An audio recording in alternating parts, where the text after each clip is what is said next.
เป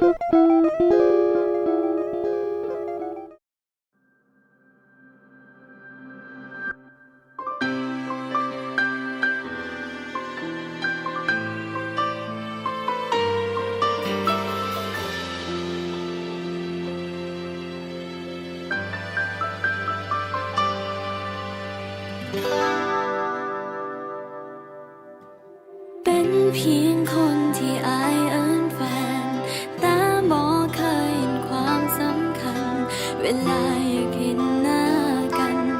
มันก็ยังยากเย็นเหลือเกินเป็นสิ่งของที่อายถือมาแล้ววางไว้บ่เคยสนใจบ่เคยอุตส่าห์ว่าสิเสียไปใส่และทิ่มน้องไว้คือบ่มีค่าทุกโมเม